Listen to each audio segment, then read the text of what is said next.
sebenarnya berminat juga untuk Abang Lokman macam elaborate lebih sikit kot tentang orang kata umur kita yang kita rasa kita telah bersedia untuk mendirikan rumah tangga lah. Sebab kadang tengok kawan-kawan punya trend masa belajar, dia kata okey aku dah nak berkahwin.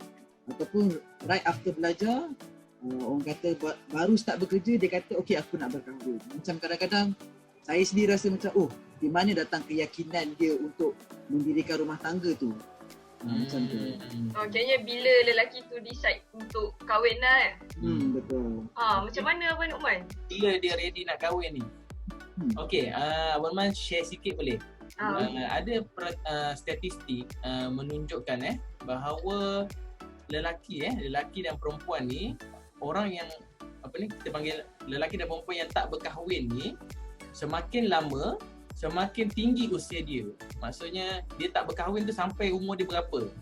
Abang ambil contoh daripada 1980, average lelaki statistiknya berkahwin sekitar umur 26 dan perempuan biasanya awal sikit 23.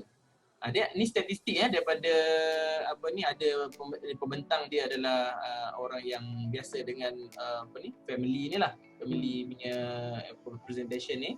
Pada tahun 2000 umur lelaki minimum yang dikahwin tu adalah pada umur 28. Manakala wanita meningkat kepada 25. Tadi daripada 26 ke 28 untuk lelaki, perempuan daripada 23 ke 25. Jadi kita tengok trend tu orang makin lewatkan dia punya umur untuk kahwin.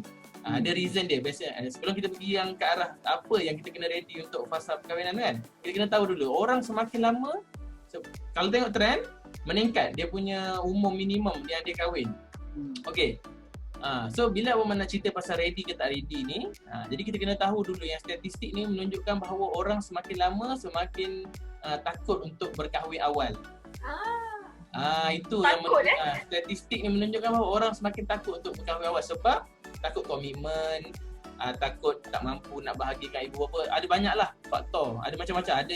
Ada yang ni pun dalam pengalaman hidup orang pun pernah jumpa orang yang dia kata dia tak nak kahwin awal. Dia nak serve mak ayah dia dulu. Betul? Ada. Benda tu biasa juga dengar. Tapi pasal ada juga abang jumpa ada yang cakap satu tak ready sebab belum ada duit yang cukup, belum stable dan sebagainya. Itu pun ada juga kan? Biasa kan? Dan ada juga yang cakap yang inilah yang penting tadi tu. Yang cakap agama aku tak bagus lagi. Okay. So macam mana kita nak tahu kita dah ready ke belum untuk ke fasa perkahwinan? Jadi benda tu sebenarnya adalah beberapa tips sebenarnya. Ada beberapa tips sebenarnya untuk kita tahu bila kita dah bersedia ataupun tidak untuk berkahwin. Tips yang pertama adalah kita kena tahu yang kita dah bersedia untuk memberi komitmen. Kita tanya diri kita lah, itu tips dia lah. Kita kena tanya diri kita, adakah kita bersedia untuk memberi komitmen? Okay. So soalan yang kedua ataupun tips yang kedua yang perlu kita tanya pada diri kita adalah adakah kita berani membuat perubahan kepada diri dan orang lain, diri pasangan lah. Dan kalau dikurniakan anak, untuk pasangan anak tu nak mendidik kan, tu maksudnya kita nak buat perubahan lah. Dan yang ketiga, kita kena tanya adakah kita yakin kita dapat berikan yang terbaik kepada keluarga yang bakal kita bina tu. Okay. Yang keempat, yang sebut 4 ke 5 tadi? 4 kan? Dia 5, sorry, 5. 5. Lepas tu kita kena tanya, adakah kita bersedia untuk kita menghadapi konflik? Tipu lah, sangat tipu kalau ada orang cakap dia kahwin, dia memang loving sampai tua. Memang loving. Tapi tak bergaduh. Tipu, memang menipu tu jawabnya. Nabi kalau kita relate sikit, Nabi pun ada perselisihan faham, tapi Nabi handle dengan cara yang baik lah. Okay? Dan yang kelima, last sekali, benda yang paling penting, adakah kita bersedia untuk memberi lebih daripada kita menerima? Okay, dah tanya Hafiz tadi sendiri 5 benda tu. Soalan-soalan ni menarik sebenarnya untuk dipikir. Menarik kan? Tapi abang tambah sikit lagi Kalau orang tanya kena saya, orang tu kahwin awal, kawan saya kahwin lambat. Ada kawan saya ni mungkinlah ramainya kahwin awal kan. Tapi kita kena ingat everyone has their own clock. Tu bak kata orang Jawa lah. Okay. Semua orang ada clock masing-masing. Jangan kita terkejar-kejar dengan trend kahwin umur sekian-sekian, ditambah pula dengan tekanan peer pressure, makcik-makcik bawang dan segalanya.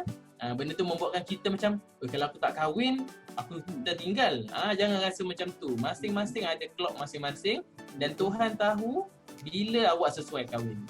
InsyaAllah. Okay, menjawab ke? Menjawab dan juga memberi satu buah fikiran yang boleh difikirkan ni lepas ni. Tidur malam bro malam ni.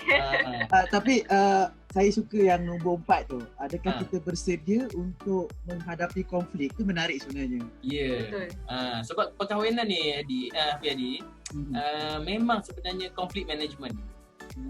Okey, biar kalau ada masa sikit Sarah boleh. Mama cerita sikitlah. Cerita ni kecil je, masalah konflik dalam rumah tangga Abang Rahman sendiri.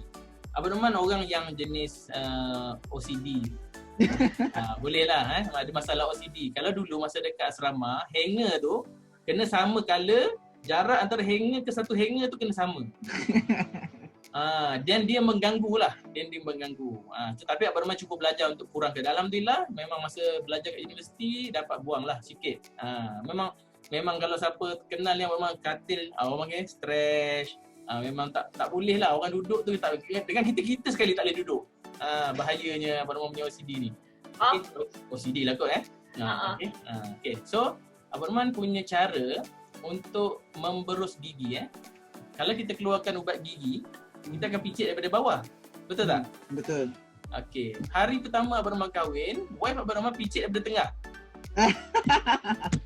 Aku macam, Please lah. Panas ke? Okay. Panas ni, panas.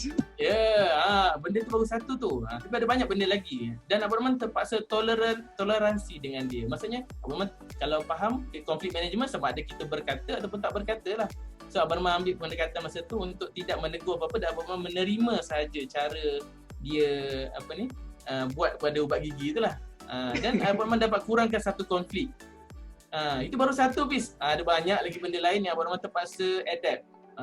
Sebab kita ni OCD lain sikit, tapi kita buat kita dia kemas juga, tapi dia macam ada benda yang daripada dia apa benda kecil je ni kan.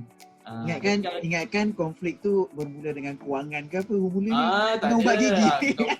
Kewangan tu insya-Allah lah boleh bincang lagi.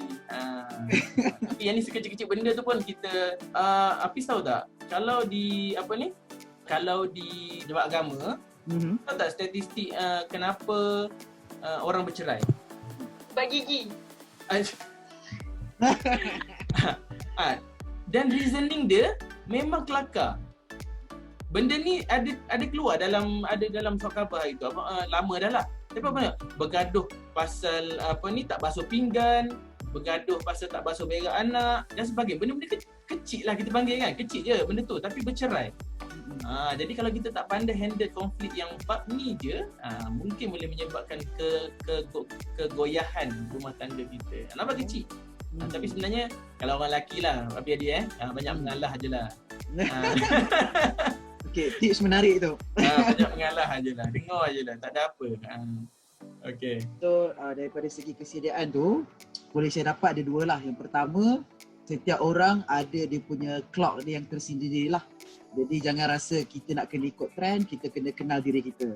Betul. Tapi pada proses untuk bersedia tu adalah siri-siri soalan yang kita sendiri kena tanya diri kita untuk measure are we ready.